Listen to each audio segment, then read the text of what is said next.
पिछले 30 वर्षों से मैं तुम लोगों को राजनीतिक अधिकार दिलाने के लिए संघर्ष कर रहा हूँ। मैंने तुम्हें संसद और राज्य विधानसभाओं में आरक्षित सीटें दिलवाई हैं। मैंने तुम्हारे बच्चों की शिक्षा के लिए उपयुक्त प्रावधान करवाए हैं।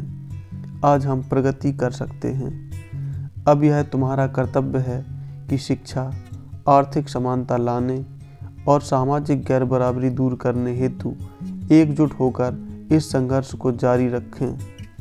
इस उद्देश्य हेतु तुम्हें हर प्रकार की कुर्बानियों के लिए तैयार रहना होगा, यहाँ तक कि खून बहाने के लिए भी। मेरी छात्रों से अपील है कि शिक्षा प्राप्त करने के बाद किसी मामूली नौकरी या क्लर्की में ना फंसें, बल्कि अपने गांव व आसपास के लोगों की सेवा करें, ताकि अज्ञानता से उत्पन्न शोषण और अन्याय को रोका जा सके। आपका उत्थान समाज के उत्थान में ही निहित है।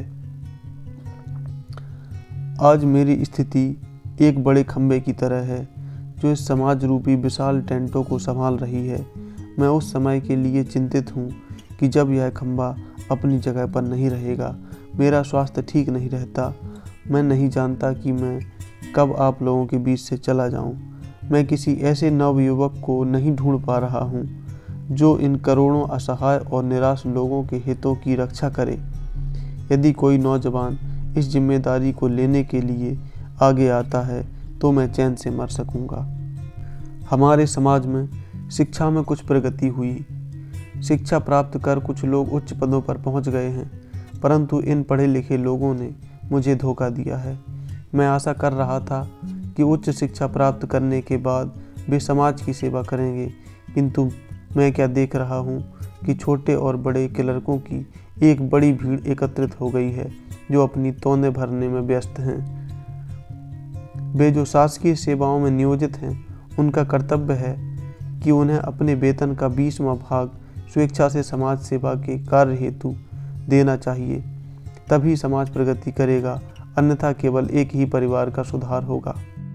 एक वह बालक जो गांव में शिक्षा ग्रहण करने जाता है, संपूर्ण समाज की आशाएं उस पर टिक जाती हैं। एक शिक्षित सामाजिक कार्यकर्ता उनके लिए वरदान साबित हो सकता है।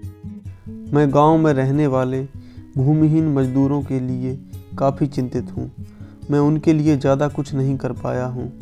मैं उनके दुख तकलीफ़ों को सहन नहीं कर पा रहा हूँ। उनकी तबाहियों का मुख्य कारण यह है कि उनके पास ज़मीन नहीं है, इसलिए वे अत्याचार और अपमान के शिकार होते हैं। वे अपना उत्थान नहीं कर पाएंगे। मैं इसके लिए संघर्ष करूंगा। बहुत जल्द ही मैं तथागत बुद्ध के धर्म को अंगीकार कर लूँगा। यह प्रगतिवादी धर्म है।